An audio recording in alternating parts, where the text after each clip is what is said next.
couple of things that keep me awake in Hyderabad night, not power cut I'm referring to. These are the three things.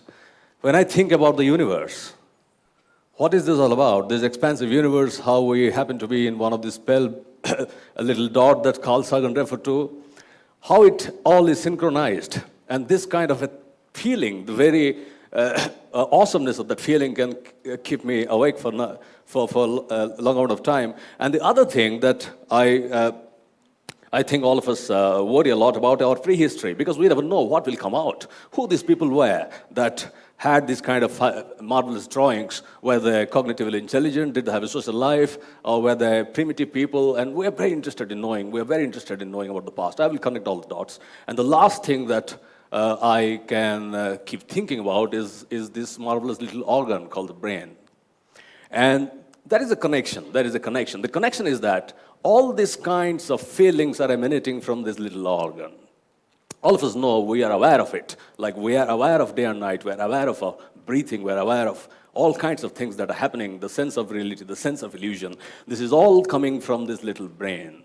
And cognitive scientists are people that are looking at the brain, that are talking about its subsystems, that are trying to tell people why some brains are good, some brains are bad, even to the extent of going to analyze cognitive, collective cognitive decision-making at the level of individuals and countries. So it's a marvelous, marvelous discipline.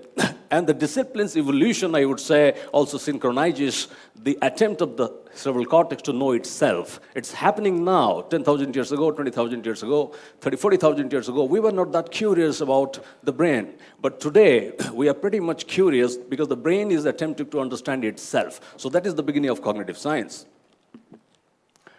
We all want to be someone else. But to be someone else requires having a different mind or a different brain. So to a cognitive scientist, I think the most important thing is to explain that kind of a transition. Because if we all are able to understand the mental transition that we can make, then it would be so subtle, so lucid, so fluid. But the problem is that the sense of illusion is so random, we feel great about ourselves, but we don't know how to make the real transition. So we try to know something from brain imaging, something from neuroscience, something from engineering sciences, something from AI, that allows us at least to know how this transition is possible at a biological level, at a systems level, or at a computational level. What all this means, this finally comes down to building deeper connections at the level of the neurons. So how many neurons are there? 10 billion neurons, and these are like brain cells. And they have these connections, some structural, some functional. Just imagine the connections in a gated community. The houses are not connected. There are no fibers connecting your and my brain, but we are influencing it. We are taking decisions. We are taking decisions of the war, and we can stop the wars. So the connections are pretty interesting. And this has been one of the challenges, whether the brain builds new connections and whether these connections are possible in older brains, in younger children that are having diseases and this and that. However, as a scientist, I often have to talk more technically. And when you talk of technicality, we are referring to the systems. Like a civil engineer looks at a building, a civil engineer looks at Taj Mahal. He is obviously appreciating the great aesthetics of Taj Mahal, but the civil engineer is more worried about the bars and the beams and the kind of the strength of material. So cognitive scientists are more deep down curious about the cognitive systems. And one of the cognitive systems that I will come later and discuss a little bit more about is attention. So cognitive systems obviously evolve and change over time. We do not remain the same person that we wish we could remain because the brain changes, and everybody knows that. But how the brain changes? What are the subsystems that change? One of the subsystems that change is inhibition, because we lose inhibition as we grow old, or we become more a bit more megalomaniac, if that is the word. And I am very much concerned about the rapid changes that the brain is undergoing, and we still are not aware. We call these diseases because he's doing well, he cannot run, he cannot enjoy television, he cannot even vote.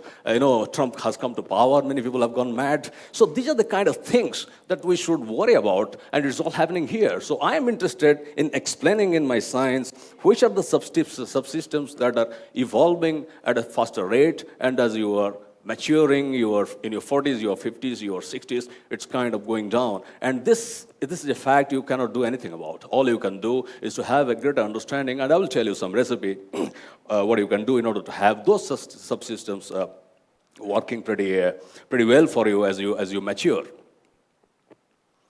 The term that gets talked about a lot is cognitive reserve. Cognitive reserve is actually nothing but having some kind of a neural bank balance, so that when you are weak, when you are old, and you are kind of having trouble in decision making, cognitive reserve comes to rescue you. So cognitive reserve is like storing some money in a bank vault and be confident about it, that when I am 60 and there are challenges in front of me, because we know the challenges of gadgetry, we know the challenges of politics, we know the challenges that are ahead of us, and we need to do well. How do you do well when you are 60? You have not stored up cognitive reserve. So cognitive scientists today are coming pretty close to tell you, these are the subsystems given the context of your life. Somebody is something and somebody has more challenges. So you store up, you make the neural resources available to you, so that after a while, when you have this feeling of a little bit of ambiguity about your existence in the universe, you happen to be confident because cognitive reserves will come to rescue you. Ultimately, again, it comes down to building neuronal connections. In scientific terms, we call, there are two terms we use. One is functional connectivity, one is structural connectivity. I already gave you the metaphor. Structural connectivity is like this big giant mall. All the stuff are connected. There is connection. But brains are not connected in the world. We are suspended in the universe. We are just little brains floating in this cosmic dust. And there is nothing that is connecting. But everything that we do collectively is because of this flow of cognition from one brain to another. And this is marvelous. We still don't know how to account for that, but we all know that this is how we have become and we have evolved. So connections are pretty important. Now people ask me, well, all this is great thing. I mean, we would like to be different people. We would like to be more competent, more efficient. So how do we go about it? Traditional knowledge is there. People from all civilizations, starting from the Greeks, the Chinese, the ancient Indians, and you talk of people and they did know something about the brain. The ancient Egyptians, the Mayans, the Mayan people had a little trick to even do trepanation. They opened up the skulls and took out the dark bile in order to cure people. We don't do those things now. We talk about the brain as a marvelous organ that has its own life course, that is changing, that is possible to change because of your actions on it. So let's say speaking two languages. In India, this is no mysterious thing. We all speak more than two languages. But let me tell you something. If you speak two languages to the extent that you are really a very proficient bilingual and you are taking up the challenges, then you are changing your brain every moment. And this is something that we know from modern brain imaging. For that matter, this connectivity that you see in the bilingual as compared to the monolingual is absolute science. This is no magic. So cognitive reserve is something that you get when you speak two languages consistently. Let me give you a practical example. Many people speak English in their job scenario, but when they retire, they are back home, and the spouses are just speaking the language that they have grown up with. So they are no longer bilinguals. What I'm trying to say is that you do not challenge your brain in the way you used to challenge. So there is a danger that you are not actually accumulating cognitive reserve to the extent that you sort of. That's why we recommend people to go out and maintain the social fabric, indulge in talking to other brains so that you accumulate cognitive reserve. And this is pretty important. So the brain will change if you keep doing it and in a focused manner. So keeping doing it, whatever it is, speaking two languages or, pumping iron. So I think about the changeability, the ability of the brain to have cognitive reserve, the spontaneity, the sense of illusion and reality, and the control over it if you take something to failure. Most people don't do that. We're all surprised. We're amazed. We get new stuff, new gadgetry. Let's go about it. But do you know, if you take something to failure, you have changed your brain that very moment. It is not a mysterious thing anymore, because we know that by 20 days of training, by 30 days of training, the kind of connections that are coming up in the brain, that connection is working as a shield against any kind of unforeseen danger, because you never know. You may have Alzheimer's, you may have Parkinson, you may have other trouble, cognitively speaking, and these are great problems in the societies like us, because we cannot even afford a lot of health care because of our financial resources are limited. So we need to talk about how cognitive science and this kind of knowledge can be helpful to people that are really suffering. So can we do something about these kind of people by telling them what they can do without going to a doctor? Because I don't think you can take a pill and change and get a new mind. All you have to do is to understand how to take something to failure and how to understand your components of the mind. I mean, that is all I can recommend, not as somebody who really has some therapeutic advice in the directions of the world, but understanding the components a little bit more and investing in it. Finally, I would like to suggest only one thing that remains pretty mysterious to me is attention, how the brain collects all its resources and attends to something. This attention can be on your own brain, the brain is attending to itself, and also thinking about interstellar space, like astronomers are worried about dark matter, how the universe is expanding, how we are all talking about in the past, because everything is in the past if you talk of cosmology. So that sense of attention, starting from the very minor to the very major, and the disturbances that we have. Today we have gadgetry that are consuming attention. We no longer are in control of our attention. And you would agree with me that while all the things are fine, but we have this sense of guilt. From where this sense of guilt is coming? Everything is so great about us. We need the iPad, we need the smartphone, we need to be doing all of that. But this sense of guilt is consuming the very resource that has brought us from the caveman's days to what we are today. So we need to seriously reflect about our attention in a very serious manner. And cognitive science is telling us that the prefrontal part of the brain is doing it all. So once you start understanding what kind of attention you need in many important tasks that you are doing, and whether you need to be dual tasking, whether some people are good or bad at it, you will have control reasonably better than others. And if a large part of the society has that kind of control, that society is cognitively, it has a better GDP cognitively than other societies that doesn't have. And I mean, we won't be amazed when China is doing better and India is not doing so well. Financially speaking, being a communist country, I would rather look at it, the collective cognitive significance of the people that are actually adapting pretty fast to the challenges, and we probably need to learn something of that sort. I mean, economics apart, of course, I'm not an economist. All I want to say is that understand whether the attention that you have developed is working pretty well for you.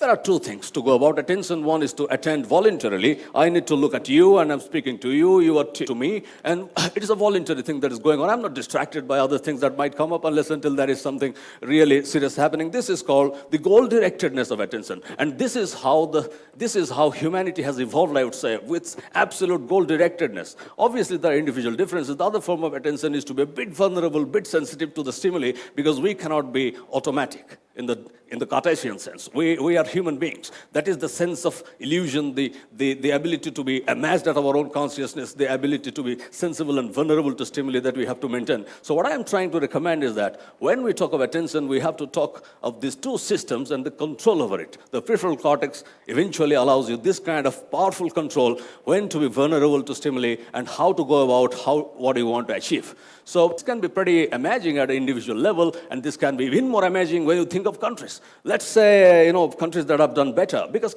a country is nothing but a collection of brains that sit down together and take marvelous decisions. A country is not some, bricks and cement. A country is a collection of people that take these important decisions in their parliaments or Congress, and those decisions reflect their collective willfulness. So I am pretty much interested in dragging cognitive science out of the lab into the street and let it expand. Let us explain these wars. Let us explain the conflict. Why people cannot achieve peace. I mean, it would be pretty surprising that all this conflict resolution can be explained by simple equations. And the equations would be nothing but understanding the cognitive systems of collection of brains that have taken the decisions. So there is nothing mysterious about it. Ultimately, this is where probably science would move now. And finally, as all of you may know, the great danger in having the strong version of AI, the moment everything is automatic, the artificial robotic agents are all around us. And yesterday I was listening that US Congress is interestingly considering is giving personhood status to artificial agents, because there is no difference anymore. It is no more the case whether they are conscious or not, whether they feel happy or not, but we are influenced by them. When that is the situation now, we have to talk in terms of the fear or the danger that lies in handing over our power over them. So cognitive science has to explain even that. But mysteriously or interestingly, we are capable of entertaining both this happiness of getting gadgetry and the unhappiness of the deep sense of guilt that comes with it. So cognitive science can do a lot of stuff in explaining at least the mythological, the common sense understanding of situations. And everybody needs to understand a little bit of that kind of a sense. Finally, live in a society of brains. While I am talking about individual cognition, my brain, your brain, we need to also think of the collection of brains and suspended in this universe, because that ultimately is the issue here. Because universe is not responsible in explaining itself to us. We are suspended and nobody cares. We are biological and conceptual agents, and that's it. There are other kinds of interesting questions popping up now as we want to go and have a colony in Mars. Just imagine the situation, and you find ultimately there is somebody there. And that is the sense that you don't want to attend with. While we want to go to the Mars, we don't want to be surprised that there are people that are watching us. The moment that happens, then it would no longer be that kind of happiness. So we are agents that are capable of entertaining this ability to go through, penetrate the dark universe and find out what's out there. But when we find out what's out there, if it doesn't conform to our ways, then we are also worried and surprised. So this is what bothers me, and as a scientist, I still want to understand how this duality we all collectively entertain. And this very sense is the domain of cognitive science. People ask me what cognitive scientists do. Cognitive scientists worry a lot about these kind of things, because ultimately, if we understand the material significance, the biology of it, the computational aspects of it, a lot of things will appear pretty simplistic, because a lot of things are, I would say, are buried under the mask of language, because that is another thing that also surprises me, how well we describe reality when probably on greater reflection, we know that it is probably not. I mean, this is just a material universe, and this cognition is a gift to all of us, because nobody else shares. And we can look down upon other species, and they keep appearing and disappearing, but we want to enhance our longevity. We want to stay here forever, and we want to colonize other planets, and we talk of ethics of sending people and have a colony in Mars. These kinds of megalomaniac interstellar tendencies our brains are capable of entertaining, not just entertaining, writing books and talking about them so confidently. So it amazes me, and that's what keeps me awake and busy in Hyderabad nights. Obviously not power cut again, because these kinds of things are the frontiers in science, how consciousness is possible in a material world, how collective decision-making is possible, how people resolve conflicts, how people are allowing even situations that they would not allow, how people go to a war and how they sort it out. More recently, the two Korea apparently have second hands, and Trump is not going to play a role in it. It bothers him, because he thought, well, these are the people and I could make a spoil. I'm just, speaking it lightly, but that kind of diplomatic intervention, when it is happening, it is defying all diplomatic theories. So what I am trying to suggest to you that be ready for surprisals. So be ready for surprisals, again, is here. How are we going to accept this? Today, cognitive science is in a position to tell us a lot of stuff. Why somebody suffers from a cognitive disease, why some people are better than others, why some people have more competence, why some people cannot do well, why some children do well. So it has a lot of applications. I might be thinking a bit more globally in terms of spread of cognition to a collection of individuals across countries, but ultimately this is what is the picture. We are all suspended cerebral cortexes in this interstellar dust. Ultimately, this will mean nothing. But that sense of illusion cannot bother us in daily living. We have to be absolutely in control of ourselves, because that is the agreement we have with one another. And this is the agreement I call is the epitome of cultural evolution. If that would not be the case, we would not be any different from anyone. So this very sense of reality, this agreement among us, is actually an outcome of the cerebral cortex's understanding evolution of itself. And that is ultimately is the goal of cognitive science. So cognitive science interestingly began in the 50s, when many other sciences had matured. Physics had a history of hundreds of years, chemistry, biology, take other sciences. But it began just 5 decades ago. And today it is surprising us with the knowledge that we have today. So I leave you with this sense of surprise, and I end my talk asking you, go back and be a bit more thoughtful how this marvelous collective consciousness, civilizational aspirations have come from this little thing here. Thank you very much.